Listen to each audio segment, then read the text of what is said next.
는 Current Regulatory Status of Cell and Gene Therapy Products in Korea라고 해서 최경숙 박사님께서 오셨는데요. 한국 식약처의 사이언티픽 오피서로 계십니다. 한 30분 할애되어 있는 20분 할애되어 있는데 한 15분 정도 해주시면은 5분 정도 디스커션 하도록 하겠습니다. 부탁드리겠습니다. 네, 안녕하세요. 방금 소개받은 식약처 세포유전자 치료제과의 최경수입니다. 저는 세포유전자 치료제과에서 세포치료제와 유전자 치료제의 품질 심사를 총괄하고 있습니다. 네, 오늘 제가 설명드릴 내용은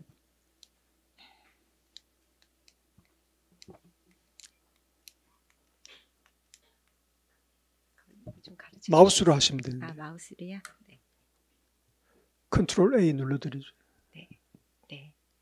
네. 오늘 제가 이제 설명드릴 내용은 현재 세포 유전자 치료제의 규제 체계, 그리고 내년부터 도입될 새로운 법률에 대한 설명하고, 그리고 현재 세포 유전자 치료제 허가 및 임상시험 승인 현황에 대해서 설명을 드리도록 하겠습니다. 먼저 규제 체계에 대한 내용입니다. 네, 세포 치료제는 지금 이제 잘 아시다시피 약사법에서 자가, 동종 또는 이종의 세포를 체외해서 배양, 증식하거나 선별하는 등 물리적, 화학적, 생물학적 조작을 해서 만들어진 의약품을 말합니다. 그런데 의사가 의료기관 내에서 안전성에 문제가 없는 최소한의 조작만 한 경우에는 이거는 세포 치료제로 간주를 하지 않고 의사의 의료 행위로 간주를 하고 있습니다. 이런 최소한의 조작 범위에는 단순 분리, 그리고 셀렉션 하는 거, 그리고 이제 효소 등을 이용해서 분리하는 거, 그리고 동결, 해동, 세척 등을 포함을 하게 됩니다. 네, 다시 좀 정리를 하면은 세포는 일단 최소한의 조작 범위를 벗어나게 되면 세포 치료제로 관리를 받게 됩니다. 그리고 최소한의 조작이라 하더라도 의료기관 밖에서 세포가 처리되고 조제가 제조가 된다라고 하면은 마찬가지로 세포 치료제로 관리가 되고 품목 허가를 득하셔야 됩니다. 그리고 인체세포 등은 인체세포 등의 안전 및 관리에 관한 법률에 의해서 관리가 되어 있고, 그리고 최근에 이제 특히 서울대병원에서 중점적으로 연구하고 있는 이종 장기 등에 대해서는 현재 명확한 법률이나 분류가 없지만 새로운 법 체계가 들어가게 되면 거기에 이제 시행령이나 시행 규칙에 포함을 시킬 예정으로 있고요. 그래서 현재는 식약처에서 세포 치료제에 준해서 임상시험 승인을 담당하고 있습니다. 그리고 유전자 치료제는 유전 물질의 발현에 영향을 미치기 위해서 유전 물질을 도입하거나 아니면 유전 물질을 변형하거나 유전 물질을 포함하고 있는 유전 물질이 도입된 세포를 포함하고 있는 의약품이고요. 우리나라의 경우에는 이렇게 유전자 치료제의 허가 범위를 제한을 하고 있습니다. 그래서 저희가 이제 지속적으로 이런 허가 범위라든지 이런 거에 대해서는 좀 개정을 하려고 노력은 하고 있습니다. 네, 현재 세포 유전자 치료제의 규제 체계를 보여주고 있는데요. 다른 의약품과 마찬가지로 현재는 세포 유전자 치료제가 약사법 하에서 규제되고 있습니다. 그렇지만 이제 올해 8월에 첨단 재생 의료 및 첨단 바이오 의약품 안전 및 지원에 관한 법률이 공포가 되었고 내년 8월부터는 시행에 들어갈 예정입니다. 그래서 현재는 저희가 이제 TF를 구성을 해서 하위 법령, 시행령, 시행 규칙에 지금 초안이 마련이 되어 있고요. 복지부랑 이제 논의를 거치고 아마 내년 초부터는 이제 의견 수렴 과정을 거치게 될 예정입니다. 네. 이거는 이제 세포 유전자 치료제의 임상시험에 이제 종류를 보여주고 있는데요. 이제 상업화를 위한 상업화 임상과 그리고 연구자 주도 임상 이렇게 두 가지로 크게 나뉘게 됩니다. 근데 두 가지 모두 제출 자료 요건에는 차이가 없습니다. 기본적으로 동일하고요. 그런데 이제 세포 치료제의 경우에는 특이하게 학술 목적만을 연구자 임상을 하고자 하는 경우에는 임상시험용 의약품이 GMP에 적절하게 제조되고 있다라는 것을 증명하는 자료, 그리고 임상시험 실시 기관과 시험자, 그리고 임상시험 피해자 보상 규정과 그리고 피험자 동의서, 임상시험 계획서, 그리고 IRB 승인서, 전문가 5인의 동의서, 자가 기준 및 시험 방법과 그리고 임상시험용 의약품에 대한 정보 등을 바탕으로 좀 간소화된 자료로 임상 승인을 받을 수 있게 되어 있습니다. 새로운 법이 이제 도입이 되게 되면은 이 이제 임상 학술 목적 연구자 임상은 이제 식약처가 아니라 보건복지부의 규제 하에 이제 관리가 될 예정입니다. 네, 본 슬라이드는 이제 임상시험이나 허가의 전체적인 과정을 보여주고 있고요. 이거는 다른 의약품이랑 다르지 않습니다. 그래서 이제 보통은 3상 임상시험을 거쳐서 허가를 받게 되고, 허가 후에는 재심사, 재평가, 그리고 주기적 이상 반응 보고, 그리고 위해성 관리 계획 등 다양한 그런 허가 후 안전 관리를 부과를 받게 되고요. 그래서 전체 115일 내에 저희가 이제 그 허가 심사를 담당하게 됩니다. 그리고 임상 승인된 거, 그리고 의약품으로 허가된 거에 대해서는 저희 의약품 안전 나라 홈페이지에서 여기에 대한 정보를 확인하실 수 있습니다. 그래서 이거는 의약품 안전 나라에 보시면은 의약품 등 검색에 들어가시고, 그리고 이제 최근에 이제 지난달에 저희가 이제 그 도입을 했는데요. 임상시험 정보 등록 공개 제도라고 해서 이제 특히 희귀 말기암 환자의 경우에는 치료가 가능한 치료가 임상시험밖에 없는 경우가 있는데, 임상시험에 참여를 하고 싶어도 임상시험에 대한 정보가 너무 제한적이어서 참여하기가 좀 어렵다라는 그런 지적이 있었습니다. 그래서 이런 환자 치료 기회를 확대하고, 그리고 알 권리를 충족시키기 위해서 임상시험 정보 등록 공개 제도를 이제 지난 10월 26일부터 운영을 하고 있는데요. 여기에 보시면은 뭐 임상시험 평가 방법, 1차 평가 변수가 뭐고 2차 평가 변수가 뭐고, 그리고 선정 기준, 제외 기준에 대해서 이제 많은 정보들을 저희 홈페이지에서 확인하실 수 있습니다. 그래서 이런 정보들을 바탕으로 하시면은 물론 환자들도 이제 도움이 되겠지만은 기업이나 정부에서 정책 입안을 하시는 분이라든지 신약 개발하시는 분들한테도 도움이 될 거라고 이제 기대를 하고 있습니다. 네. 이제 세포 치료제의 경우에는 다른 의약품이랑 다르게 이제 조건부 허가가 조금 범위가 넓습니다.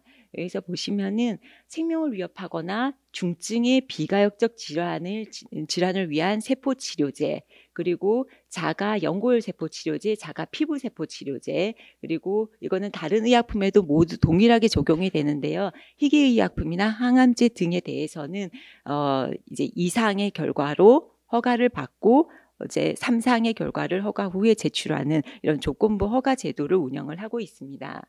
근데 이런 신속한 이런 품 허가 제도가 뭐 환자 치료 기회를 이제 환자들이 이 새로운 치료에 대해서 빨리 접근을 하게 한다라는 그런 장점이 있기는 하지만, 이상의 결과로 허가를 받기 때문에 안전성이나 유효성에 대한 증거가 좀 충분하지 않고, 그리고 품질 부분에서도 이제 품질 개발에 있어서도 좀 자료가 부족한 부분이 있기 때문에 이런 경우에는 특히 베네핏 리스크를 따져서 이제 저희가 허가를 하고 있고요.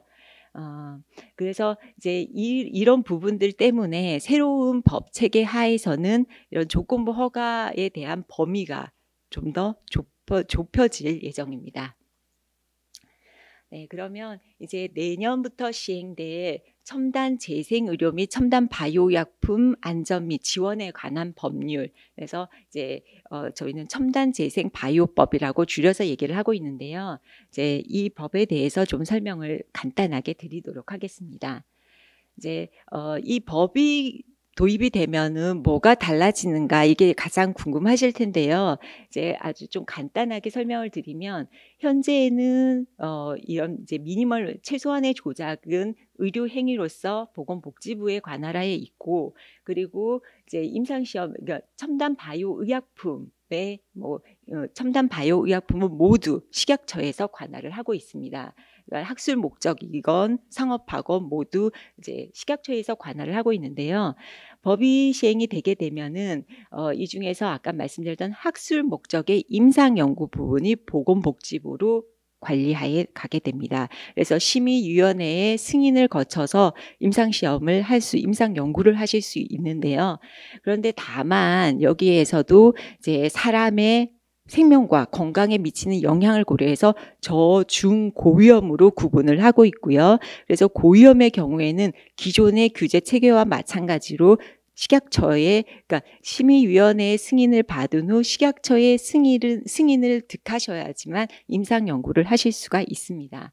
그래서 저희가 이제 시행령 시행 규칙을 만들면서 그러면 저위험은 어떤 거고 중위험은 어떤 거고 고위험은 어떤 것인지 그거에 대해서 지금 이제 분류하고 하는 그런 과정들을 거치고 있습니다.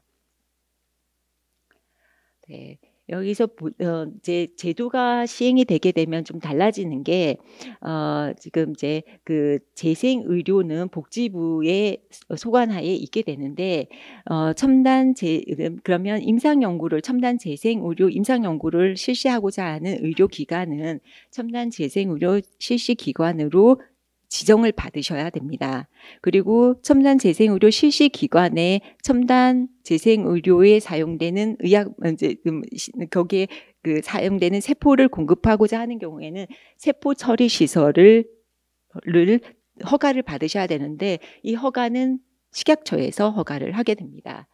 그리고 첨단 바이오 의약품법에서도 좀 달라지는 게 이제 인체 세포를 채취하거나 수입하거나 그리고 검사하거나 처리하고자 하는 경우에는 인체 세포 등 세포 관리업으로 식약처에서 허가를 받으셔야지 이거를 이제 첨단 바이오 의약품을 제조하는 곳에다가 이거를 공급할 수 있는 그런 자격이 부여가 됩니다. 그리고 이거는 이제 재생의료기관으로 지정을 받으셔야 되고 그리고 안전관리는 첨단 재생의료 안전관리기관에서 보건복지부 산하에 있는 걸로 받으시고 첨단 바이오 의약품의 경우에는 규제과학센터라고 해서 식약처 산하의 규제과학센터에서 이제 안전관리를 담당하게 됩니다. 네. 그리고 여기 보시면 이제 그 신속 처리 대상이 아까 이제 조건부 허가 세포 치료제의 경우에는 조건부 허가가 조금 이제 광범위하다라고 말씀드렸는데요.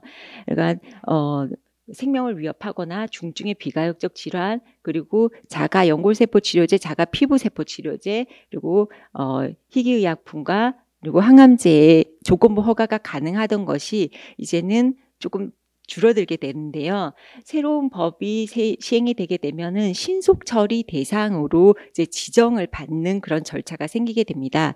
근데 신속 처리 대상으로 지정을 받기 위해서는 대체 치료제가 없고 그러니까 암과 같은 생명을 위협하는 그런 심각한 질환 그리고 희귀 질환 그리고 생물 테러 감염병 그리고 다른 아주 감염병 대유행과 같은 그런 감염병의 질병 예방과 치료를 위한 그런 의약품의 경우에는 신속 처리 대상으로 지정을 받으실 수 있습니다. 이렇게 신속 처리 대상으로 지정을 받게 되시면은 몇 가지 이제 좀 베네핏이 주어지게 되는데요. 그 중에 하나는 이 개발자가 이 품목 허가 신청 전에라도 개발 과정별로 자료가 이렇게 나오게 되면 그 자료가 준비되는 대로 신청을 해서 그 자료에 대해서 심사를 받으실 수 있고요. 그리고 신속 처리 대상으로 지정받지 않은 치료제보다도 우선화해서 심사를 받으실 수 있는 그런 특권이 주어지게 됩니다. 저희는 이거를 아까 115일에 이제 허가 심사는 115일인데 그것보다 이제 심사 기간을 줄이는 방안을 지금 검토를 하고 있습니다. 그리고 이제 마지막으로 이제 A와 B의 근거 자료를 바탕으로 품목 허가를 신청하시는 경우에는 마찬가지로 조건부 허가를 받으실 수 있습니다. 이상의 결과로 3상의 확증적 임상시험 결과를 제출하는 조건으로 이상의 결과로 허가를 받으실 수 있습니다. 그러면 다음에는 세포 유전자 치료제의 저희 규제 활동, 임상 허가 및 임상 시험 승인 현황에 대해서 설명을 드리도록 하겠습니다. 네, 이거는 이 슬라이드는 세포 치료제의 저희가 이제 임상 시험 승인 현황, 연도별 임상 시험 승인 현황을 보여드리고 있는데요. 10월 말 현재 2019년 10월 말 현재 모두 298건의 임상 시험이 승인이 됐습니다. 그래서 표에서 보시는 것과 같이 줄기세포 치료제의 연구 개발이 굉장히 활발하고요. 전체 50%가 훨씬 넘는 그런 부유를 보이고 있고, 최근에는 면역세포 치료제의 개발이 증가를 하고 있습니다. 네. 그리고 줄기세포는 지금 대부분 중간엽 줄기세포를 이용한 임상시험이 주를 이루고 있습니다. 이 슬라이드는 지금 이제 허가 현황을 보여주고 있는데요. 현재 16개의 세포 치료제가 허가가 돼서 시장에 유통이 되고 있습니다. 보시면 줄기세포 치료제 4개, 그리고 면역세포 치료제 2개, 그리고 10개의 체세포 치료제가 이렇게 허가가 되어 있고요. 그리고 줄기세포는 모두 중간엽 줄기세포고요. 그리고 이 중에서는 아까 이제 설명드렸다시피 퀸셀이 최소한의 조작임에도 불구하고 의료기관 밖에서 의약품이 제조되기 때문에 품목 허가를 득한 경우가 되겠습니다. 여기서 보시면은 전체 16개 중에서 9개가 조건부 허가를 받았어요. 그래서 이제 조건부 허가가 되게 많은 그런 상황이고, 그래서 이제 조건부 허가에 대해서 범위를 좁히고자 이제 새로운 법 체계 하에서는 그렇게 규제가 될 예정입니다. 네, 이거는 이제 유전자 치료제 임상시험 승인 현황입니다. 유전자 치료제는 이제 잘 아시다시피 저희가 이제 허가된 품목이 한 품목이 있었는데, 그게 그 품목 허가 당시에 세포가 다른 세포임으로 확인됨에 따라서 품목 허가 지금 취소가 된 상태이고요. 그래서 현재 허가된 유전자 치료제는 없고, 유전자 치료제 임상시험 승인 현황입니다. 모두 74개 임상이 승인이 되어 있고요. 그 중에서 이제 플라스미드를 이용한 것이 가장 많고, 이제 아데노 바이러스나 백시니아 바이러스, 그리고 이제 최근에는 엑스비보 유전자 조작된 세포를 이용한 유전자 치료제 개발이 굉장히 활발하게 진행이 되고 있습니다. 그 질환별로 보면은 암 치료제가 가장 많기는 한데, 전세 다른 나라와 비교했을 때 암에 대한 부분은 굉장히 낮고, 우리나라에서 좀 많은 HBV나 HCV 감염에 대한 치료제, 그리고 아주 급속한 고령화에 따른 그런 그 퇴행성 관절염 질환 치료제 등이 많은 게 우리나라의 개발 특성입니다. 네, 이거는 이제 저희 과에서 개발한 세포 유전자 치료제 특화된 가이드라인이고요.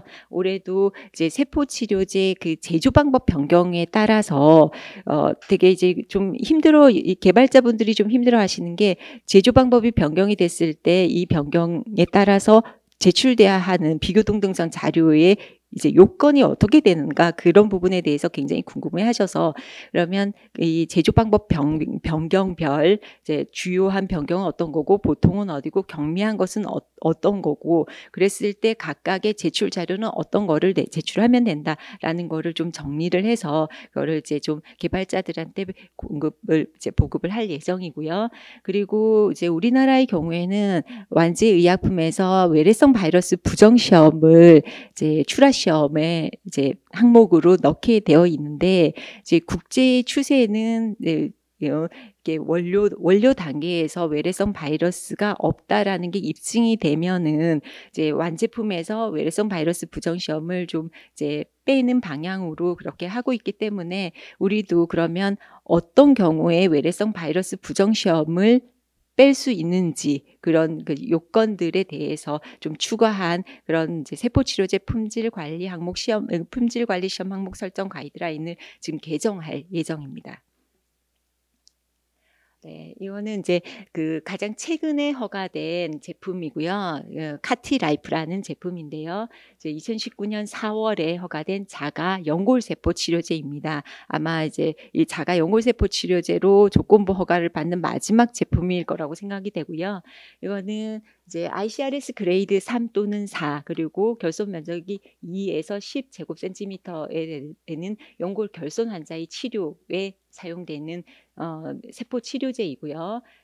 이거는 이제 환자 자신의 연골에서 채취를 해서 연골 세포를 뽑아서 배양을 하고 3차원 배양을 해서 연골 결손 부위에 넣는 그런 치료제가 되고요.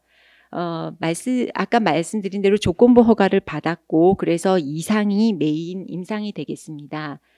임상시험 디자인은 다기관 그리고 활성대족은 무작위 배정으로 이루어졌고 19세에서 60세 환자에 대해서 ICRS 그레이드 3 또는 4 그리고 2 내지 10cm의 디펙트 사이즈를 가지고 있고요.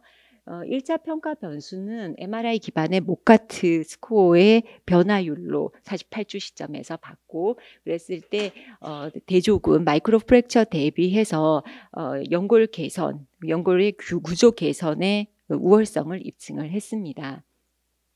이 제품은 이제 조건부 허가를 받았기 때문에 이제 허가 후 이제 허가 조건이 부과가 되는데요.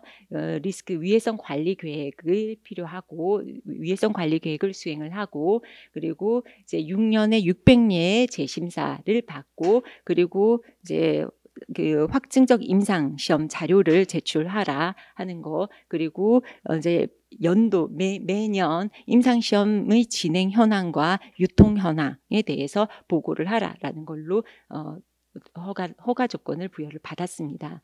그리고 이제 3상 임상시험은 2019년 9월에 승인을 받았는데요. 또 마찬가지로 다기관, 활성대조 그리고 공개 임상으로 진행이 되고요. 그 시험군과 대조군은 각 52명씩 104명을 대상으로 하고 있고 그리고 19세에서 65세 그리고 마찬가지로 ICRS 그레이드 3 또는 4 그리고 2에서 10 제곱센티미터 그 디펙트 사이즈를 가진 환자를 대상으로 하고 있습니다. 그리고 1차 평가 변수는 MRI 기반의 모카트 스코어 체인지와 48주 시점에서 그리고 쿠스 변화량을 가지고 이제 평가를 하게 되고요. 그리고 이제 서브 분석이 좀 예정이 되어 있는데 디펙트 사이즈라든지 아니면 디펙트의 원인, 그러니까 외상이냐, 골관절염이나 이런 것들하고 그리고 나이, 환자의 나이 등에 따라서 이제 서브 분석이 지금 예정되어 있습니다. 이제 요약을 하면은 이제